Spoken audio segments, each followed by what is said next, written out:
Hey, welcome back to In the Can, everybody. It's a wonderful Saturday. It is the second to last day. Tomorrow, of course, we wrap everything up for you with a recap of the award ceremony, which takes place tonight. But today, right now, on our set, we've kind of got this wonderful international flair. And there's something about a British accent that just kind of grabs you. And so that's what we're going to do right now, is talk with a couple of fine young directors, co-directors of the film Black Gold. This is Marc and Nick Francis from England. Great to be here. Nice to see you. This is Marc. This is Nick. Guys, Black Gold.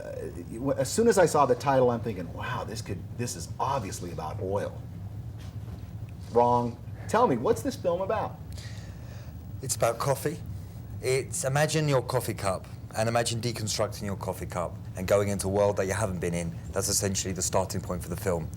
And we follow an Ethiopian coffee producer around the world to Seattle, London, and various other places as he tries to get more money, essentially, back to the coffee growers rather than it being siphoned off by all the middlemen in between and the companies who take a large chunk of the money and keep the coffee farmers in a situation which is, tantamount to crisis, basically. So he's trying to basically do something immediate and now to solve the issue. See, I find, as I read about your film, one of the first things that struck me is, shows you how naive I am. As soon as I hear coffee, I think, oh, Bolivia, Colombia, South America. Ethiopia is literally kind of the breadbasket, as it were, of coffee. Is that correct? Yes, that was what we found so interesting when we stumbled across Ethiopia.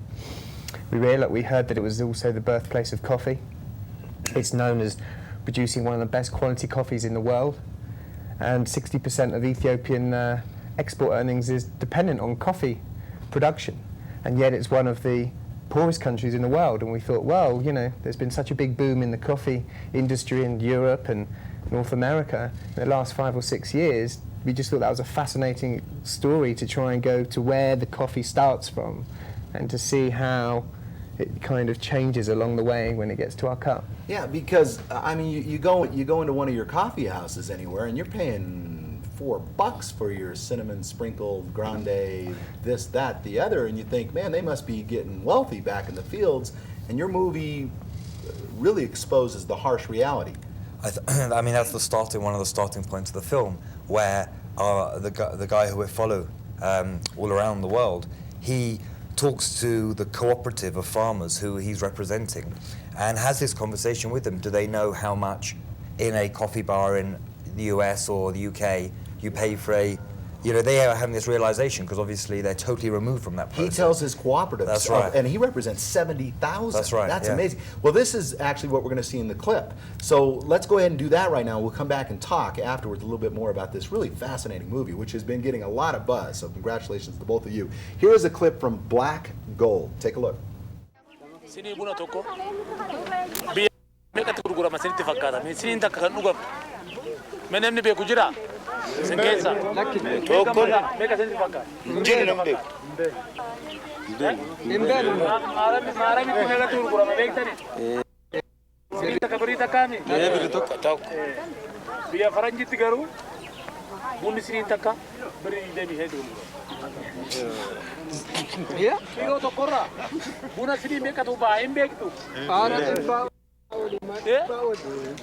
Kilo tokora buna sini sadetama tuba. Buna kilo tokora. Sini sadetam sun. Beri digda mishani no good oftan megata. Beri di balamata. Kilo toko meka base chura. Beri di balama base chu. Isina sit kilo toko meka argata. Beri afurfa shanfara. Kana hola altat male sini fakata me. You guys have got me, if you got me here looking at all these films every day and you got me going like this, talking with you, saying, hey, whoa, this is a fascinating film. Where did you guys start this? Where did the concept come from? I realize, were you sitting back having a latte? Where did this come from? I think, should I take it? Yeah, go right ahead, Marc. I think we were sitting back chatting with our coffee, working out how we can tell a really engaging story about Africa and why it's as poor today as it was 20 years ago. I mean, there was a Live Aid concert in 1984, Sure. which was really big in London, I think Philadelphia. Yep. And we knew that this was back in 2003, that soon there was going to be a 20-year anniversary. But we wanted to try and go into that world from a completely different angle with something that we can all relate to here as consumers, so that we can relate to. The relationship between us and them is very close because they provide us with a lot of things that we use on a day-to-day basis. And that's kind of why we wanted to go in with that story of coffee and trade. I'm interested, Nick. Let's go just past this clip. What was their reaction when it finally sunk in? Wait a minute. Are you telling me that you're getting? If I understood the clip correctly, we were up to 2,000. Let's just go to dollars because I didn't understand. I think it was their local 230 currency. against like 57 cents. So $230 is what they were able to get out of what the kilo. The corporate was the Yeah. corporate farmers were selling for 50 cents.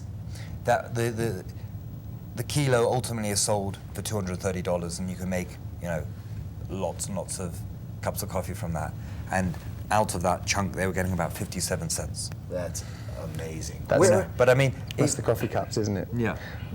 When you buy a kilo of coffee from the coffee farmers, and that's translated to 80 cups of coffee, you can make 80 cups with it. Which translates into that You've got to kind of dollar add the figure. value Sure. of Yeah. cafes and everything when the consumer buys it. That's the ratio. Yeah. So Absolutely. and then, but I mean, you've got a situation there where for the last 100 years, most of Africa have remained just suppliers of the raw commodity. So in this case, coffee beans. And what needs to happen, and what certainly the film alludes to, though doesn't go into detail on, because it's following this guy's journey in the present, is a situation where the production plants are in Ethiopia, so they're producing the nice packets and the finished product, so they can get more of the value chain. That's what they're trying to do. Eventually, that's exactly what they need to point to in order to get more of the $3 Sure. of that cup of coffee or of the packet of coffee. Until that happens, it's going to be very difficult to, shift where the, profits are going. You know what? I say we find some investors, do it ourselves, and we package it as black gold because. See, now I'm going into the marketing. You I certainly got a this job idea. there. Don't worry. I think we've got to get talking after the show. You know what? That is fascinating, and it's tremendously sad at the same time. And I would imagine that your film exposes a lot of that real sadness, that reality that they face every day. That again, if we sat there and had our cup of coffee and thought about it for a second, maybe there'd be a conscience about us that rises up. I mean, we were fortunate to have, we teamed up here in Park City with Park City Coffee Roasters, who at every one of our screenings this week were giving out Ethiopian coffee, which was featured in the film, so that people could kind of start to connect with, what is quality coffee, what is coffee that's fairly traded, and they're doing that, these guys, and it was amazing also to have them in the audience at points also to answer questions about, well, where can we buy a decent cup of coffee which isn't exploiting farmers and so on. They were there, but and the reaction similarly. Someone else watched the film earlier in the week in the premiere night, and was so moved by a scene in the film where coffee farmers are discussing with each other how they're going to afford to build a school in their area. They thought they would just move ahead regardless of the fact they didn't have enough money. And one guy stood up at the end and said, "How much does it cost?" And we discussed with each other, and I estimated to be about $10,000, and he wrote a check for $10,000 there and then to the co-op union, Coffee Farmers Union, to help them with their kind of development projects, of which schools are a part. Mark, just quickly, because we do have to run here, I want to know, we heard a little reaction from your brother. How has the reaction been from the audience? The reaction's been amazing. We've had the most incredible. We've had 100. We've been in the Holiday Village Cinema, Right. the 180, 200 seaters, Right. but we've had 100, 150 people still queuing outside at the end of each screening. Q&A sessions have been really on fire, just bombarded with so many different questions that everyone has about totally, completely different aspects about the film that they really want to understand, and things that they want to try and do about it, really, as a result of having been exposed to it. And you know, congratulations on being here, guys, because the festival, we've talked many times, is really getting back to its roots. And I think it's because of directors, filmmakers like you guys. It's like, let's do something in our art that raises kind of a consciousness out there. And you guys have done a wonderful job of it. So congratulations. We hope that you come back. We hope that you get back here and we can visit with you again, okay? And best of luck with everything. Thank you so much, Thanks a lot. okay? This is Nick. This is Mark, the Francis brothers. The film is Black Gold. Check it out. All right, when we come back, we're going to have The Buzz. It's the winners and the losers here at Sundance. We'll have that right after this as In the Can rolls on.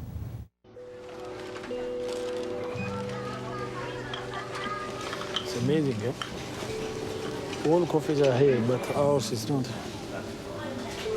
No Ethiopian coffee at all.